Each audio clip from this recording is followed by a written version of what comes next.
There are currently 6.8 billion people.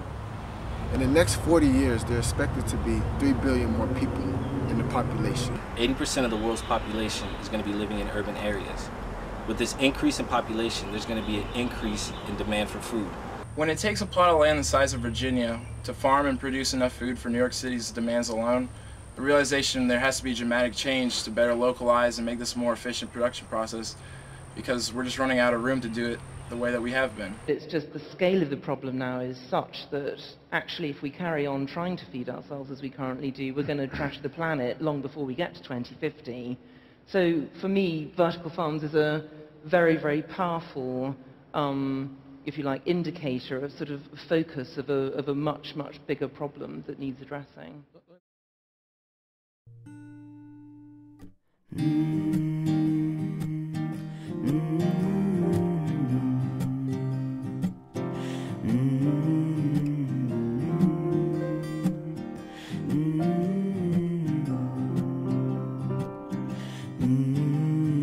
Here's one about the garden girl. She couldn't grow inside our world. She dug a hole inside her apartment. On the first floor, the buds started growing, safe from pesticides and policemen.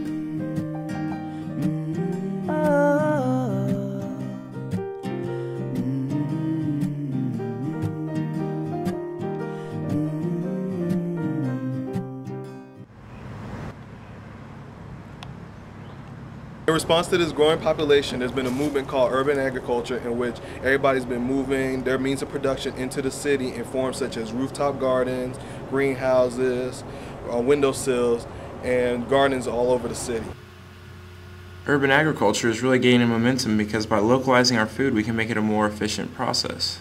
Take a strawberry, for instance. They're delicious and red, but on average, the strawberries we eat have traveled 1,500 miles before being consumed. After harvesting the strawberry, processing and packaging it, and then transporting it this distance, it has required far more energy in terms of fossil fuel alone to bring the strawberry to your plate than you will ever gain from eating it.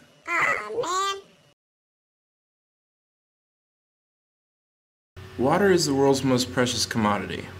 We may not realize this as we expect it in our pools, every time we need to wash our car, wash the dishes, or even wash ourselves. Turn that water off! It has traditionally taken a great amount of water to grow plants, but recently, growing hydroponically has been more and more practiced. In hydroponics, minerals are used in water-soluble form. As a result, the water is recycled and therefore only uses 5% of that of outdoor farming. It's also good for the environment because it is not being released to it. In outdoor farming, the water is gathering pesticides and toxins. Since it's inside and it's recycled water, that is an advantage that we have in hydroponics. Dr. Despommier of Columbia University offers his vision of the future. I think green walls are fabulous, and outdoor green walls are fabulous, indoor green walls are fabulous.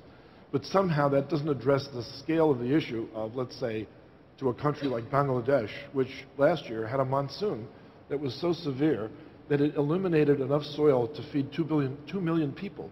Now, 2 million people cannot be fed today because of the soil that was washed away by that one monsoon event. And when you have events like that happening in various places throughout the world, it begs a new solution.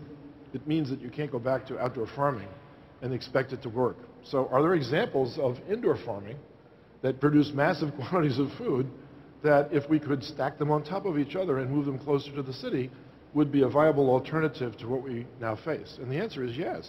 He proposes vertical farming as the way of the future, stacking levels of hydroponic acres of plants able to yield the equivalent of 20 acres outside. All stages of production take place in the skyscraper, producing consistent organic fruits and vegetables year-round with the ability to feed an entire city, taking the place of abandoned properties. An additional advantage of vertical farming is localizing the means of production by producing food on every floor and selling the food on the first floor. This leads to a drastic cut in the prices associated with transporting the food. Another reason why I feel vertical farming is such an attractive alternative is because by growing indoors, we're creating a very controlled and a very consistent environment, one that could hypothetically be growing under any conditions outside, which opens up production in the winter as a possibility. And this is opposed to our current system growing outdoors, which is very vulnerable to so many variables.